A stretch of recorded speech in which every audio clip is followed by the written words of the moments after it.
Olá pessoal, mais um vídeo do Veda Videos Everyday August. Então todos os dias de agosto a gente vai colocar vídeos novos pra vocês. E uma participação super especial que você já conhece de 2 vídeos, não é um, são 2 vídeos. Do rolezinho no Itaim e da Revolução Russa que você viu aqui no Veda. Mais uma vez falaremos de história com Patrícia Caparrotti-Dibi. E no vídeo de hoje a gente vai falar sobre Karl Marx. Será que é assim que se fala? Então fica ligado, aproveita, se inscreve no canal e ativa o sininho das notificações para receber as notificações de vídeos novos.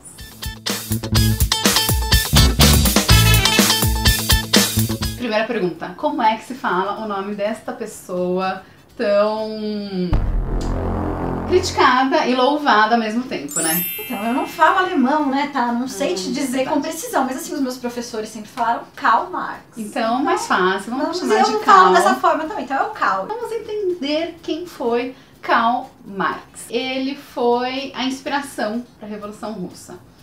Como surgiu essa inspiração, o que ele fazia, enfim, onde ele nasceu, conta aí pra gente. Marx nasceu na antiga Prússia, né, que não existe mais, mas a Prússia foi o estado principal que originou depois a Alemanha. Nasceu na Prússia, mas ele viveu boa parte da sua vida em Londres e foi lá em Londres que ele acabou estudando, fazendo suas pesquisas, analisando a sociedade capitalista, né, aquela sociedade pós-revolução industrial. É a partir disso que ele vai começar os seus escritos sobre a sociedade que ele enxergava, a economia, de uma forma muito crítica. Ele via que era uma sociedade que demandava uma mudança.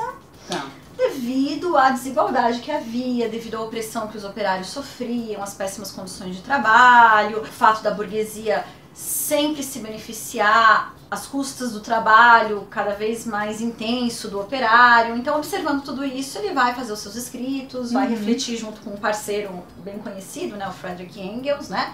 Tanto que várias coisas a gente lê assim, Marx e Engels. Parece, né, que é uma pessoa só, mas não é, são duas pessoas diferentes. Exato. E é a partir daí, da observação da sociedade inglesa, que ele vai, e europeia de um modo geral, que ele vai fazer os seus escritos e vai tecer a sua crítica ao capitalismo. Ele é considerado, sei lá, o pai do socialismo, enfim, é considerado aí, né, uma pessoa muito importante para o socialismo, mas ele escreveu O Capital. Explica. É porque na obra O Capital ele vai esmiuçar, vai destrinchar as características do capitalismo e vai fazer a sua crítica a essas características, né? Só que antes de criticar, ele tem que entender como a coisa funciona. Então ele faz uma extensa análise do funcionamento dessa sociedade, desse modelo econômico sobretudo, para aí poder fazer a sua crítica e levantar as propostas, né? Então o Marx, como a gente já disse no outro vídeo, ele é justamente o pai do socialismo científico ou marxismo. Houve outras formas de socialismo também, mas a forma que a gente mais conhece, que a gente mais estuda e que serviu de base para as revoluções socialistas ao longo da história é justamente a base do socialismo científico ou marxismo. E o Marx ainda é muito presente hoje em dia, mesmo ele tendo nascido, gente, há 200 anos, porque 2018 faz 200 anos do nascimento do Karl Marx. Ele nasceu dia 5 de maio de 1818. Ah, fiz uma continha. Uma pessoa taurina, né? Vamos analisar sob esse prisma agora de uma pessoa taurina, né? Teimosa aí, né? Lutava pelos lugares. Excelente. Você acha que ele conseguiu analisar a sociedade e se aplica tanto assim, sabe, pra atualidade? Porque a gente continua vendo, a gente vive numa sociedade de classes, né? Então, assim, o que ele propunha era justamente o fim da sociedade de classes. Ele acredita que não deveria haver classes e que os meios de produção não deveriam pertencer a alguém, mas sim, num primeiro momento, a um Estado que gerenciaria esses meios de produção, com a participação do operariado, do proletariado, que deveria sempre permanecer unido. Então, esse Estado formado pelo proletariado deveria gerir esses meios de produção até que se chegasse a um ponto, que seria o tal comunismo, né, que não haveria mais a necessidade sequer do Estado. Então o Estado iria se abster, digamos assim, deixaria de existir, porque a própria sociedade daria conta de gerir os seus meios de produção e de se desenvolver sem a necessidade desse poder centralizado no Estado, né? Teve algum lugar que a gente chegou a vivenciar o comunismo? Então, não houve experiências históricas desse comunismo marxista, digamos assim, né? Não houve isso em nenhum momento que a gente teve o que as revoluções socialistas acabaram acarretando ali ao longo da história em alguns países foram experiências socialistas, né? Na qual você tinha um Estado centralizador, você tinha uma instituição, e acabou que esse Estado, diferente do que o Marx previa, se tornou um Estado muitas vezes opressor, ditador, centralizador dos meios de produção e detentor das riquezas, e não distribuindo igualitariamente as riquezas, um Estado corrupto. Então, assim... só transferir o poder, né? Exatamente.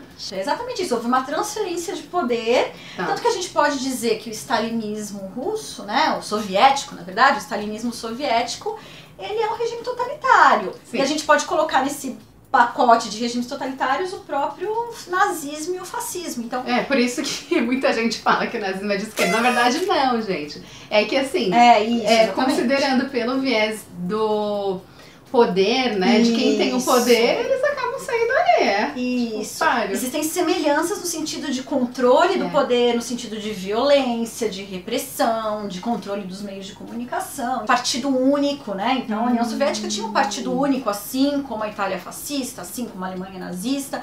Então acaba que ele se assemelha muito nesse sentido, embora você tem o socialismo de um lado e o capitalismo, né, num dos outros dois casos aí do fascismo e do nazismo. E além do Capital, ele escreveu vários outros livros e um muito importante é o Manifesto Comunista. Sim, o Manifesto Comunista, que foi escrito não só por Marx, né, mas o Marx e o Engels em 1848.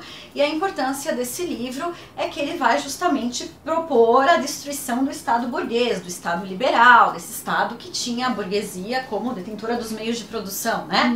Então o que ele vai propor? Que os meios de produção sejam extintos e que os operários, os proletários, é que vão ter que armar esse movimento, digamos assim. É necessário que eles se unam, operários do mundo todo, até tem aquela frase famosa, né? Proletários do mundo todo, univos, né? Então a proposta era que proletários do mundo todo, portanto seria um movimento internacional, que eles pudessem se unir para justamente fazer uma revolução na qual se acabaria com essa sociedade de classes, com essa detenção dos meios de produção.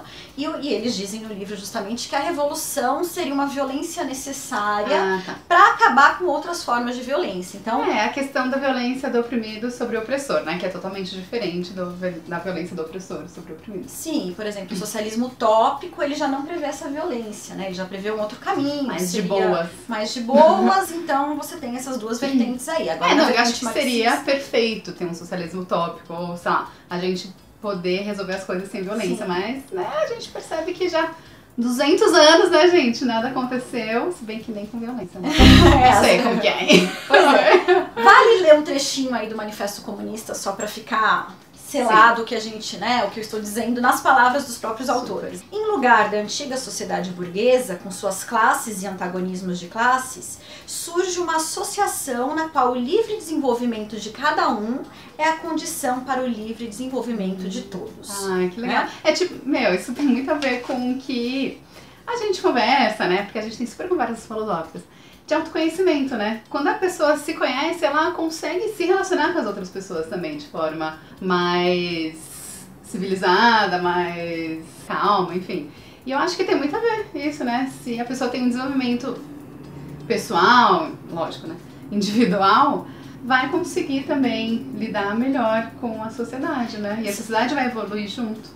Você vê como a gente fala tanto de uma revolução cultural, intelectual e filosófica, né? É só a partir disso que algumas mudanças significativas poderiam ser feitas, porque não tem como você mudar a estrutura sem mudar a mentalidade, né? Então, essa proposta, né, a esses moldes a gente acabou não vendo acontecer, porque como você mesma disse, a gente viu o mesmo modelo, mas com outros líderes, né? Mas a gente acabou não vendo essa mudança essencial, essa mudança na mentalidade, que seria o que de fato faria a sociedade se tornar mais justa e igualitária, né? Adorei conhecer o Marx, o Cacau. Obrigada pela super aula que você deu pra gente. Está sempre convidada pra vir. Eu quero voltar outras vezes. Pode me convidar que eu venho. Quero falar de história do Brasil. Vamos, que é verdade. Que é o que eu mais gosto. Né? E a gente ama a cultura brasileira, total, então tem tudo a ver. Se você gostou da Paty, comenta aqui o que você achou. Comenta também sobre o que você quer que ela venha voltar a falar. aproveita também, mais uma vez, gente, se inscreve no canal e ativa o sininho das notificações, porque todos os dias a gente tá colocando aí vídeos novos pra vocês esse mês de agosto. Valeu!